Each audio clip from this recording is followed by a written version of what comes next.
Saya akan menanggapi video berikut ini agar tidak menimbulkan kesalahpahaman tentang sejarah Islam, terutama menimbulkan kecurigaan dan tuduhan terhadap tokoh-tokoh besar kaum muslimin dan umumnya para sahabat Nabi ridwanullahi alaihim jami'an. Ketika Nabi Muhammad wafat, jenazahnya belum dimakamkan. Ada dua sahabat yang dulu bersahabat erat, kemudian berusaha menghunus pedang untuk saling tebas satu sama lain. Hari ini berusaha disembunyikan sejarah ini. Ditulis oleh Imam As-Suyuti dalam Tarikhul Khulafa. Ditulis oleh Tarikh At-Tabari. Yang berperang ini namanya Sa'ad bin Ubadah dan Sayyidina Umar. Sudah saling menghunus pedang. Mengapa mereka mau ribut? Berebut untuk menjadi penggantinya Nabi Muhammad. Lalu kemudian diambil jalan tengah. Sayyidina Abu Bakar yang sedang merawat jenazahnya Kanjeng Nabi ini, kemudian dipanggil, Abu Bakar, kamu harus datang. Dua orang ini sudah membawa pasukannya masing-masing. Kaum Muhajirin dan kaum Ansor yang tadinya damai berhadapan-hadapan untuk saling berperang, membela pimpinannya masing-masing. Sayyidina Umar mengatakan, saya yang harus menjadi pengganti Nabi karena saya satu suku dengan Nabi dari suku Quraisy.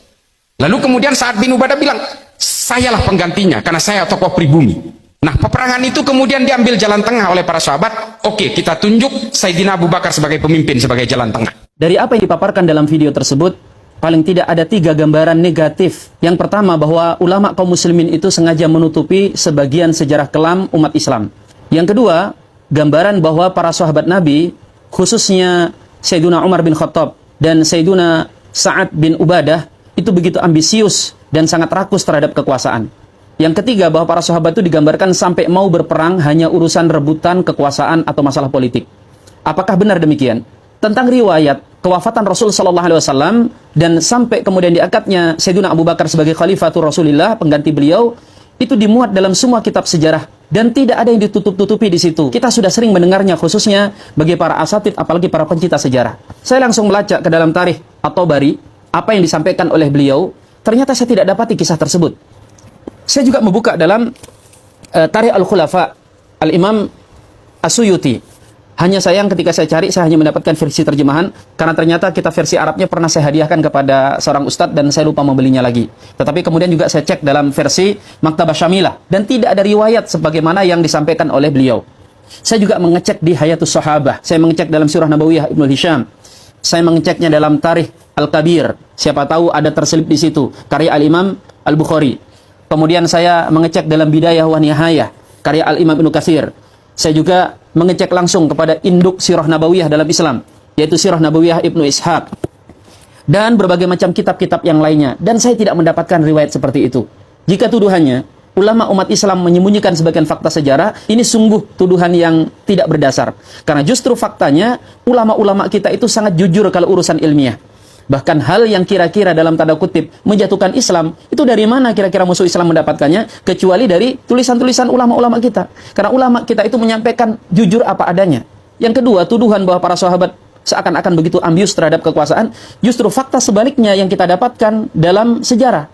Yang terjadi, para sahabat itu bukan saling menghunus pedang di medan perang. Yang terjadi justru mereka berkumpul di Saqifah Bani Sa'diyah, yaitu semacam gedung parlemen. Di situ mereka berdiskusi dan saling lempar argumentasi. Yang terjadi bahkan, bukan Sayyidina Umar yang ingin merebut kekuasaan. Beliau justru kala itu mendatangi beberapa pihak untuk disodorkan menjadi pemimpin umat Islam. Dalam riwayat yang pertama kali beliau datangi adalah Abu Ubaidah. Diminta agar bersedia dibai'ah menjadi khalifah. Tapi lihat apa jawab Abu Ubaidah. Wahai Umar, sejak engkau masuk Islam, aku tidak pernah melihat engkau tergelincir kecuali hari ini. Bagaimana mungkin engkau hendak menyodorkanku, sedangkan di tengah-tengah kita masih ada Abu Bakar Siddiq. Dan kemudian Sayyidina Umar mendatangi Sayyidina Abu Bakar Siddiq, meminta hadir di forum diskusi itu. Forum diskusi, bukan medan tempur. Namun lihat, justru Abu Bakar kala itu beliau menyampaikan argumennya, bahwa yang berhak untuk memegang tampuk pemerintahan adalah orang-orang Quraisy, yaitu maksudnya para sahabat Muhajirin. Dan beliau justru kala itu mengatakan, ini Umar, ini Abu Ubaidah, pilih dari salah satunya untuk menjadi pemimpin kalian. Umar justru menolak, beliau mengatakan, tidak wahai Abu Bakar, tidak boleh ada orang yang mendahului dirimu.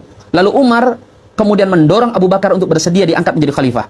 Itu keadaan Sayyidina Umar bin Khattab yang beliau justru menyodorkan orang lain. Lalu bagaimana dengan sahabat Sa'ad bin Ubadah? Beliau kala itu sedang sakit. Yang menyarankan beliau untuk segera menjadi pemimpin kala itu adalah sahabat Khubbab bin Munzir.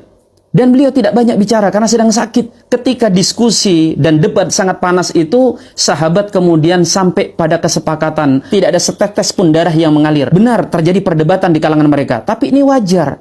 Karena mereka harus memikirkan nasib umat Islam ke depannya. Mereka membutuhkan pemerintahan untuk menaungi dari musuh-musuh yang setiap saat bisa merongrong.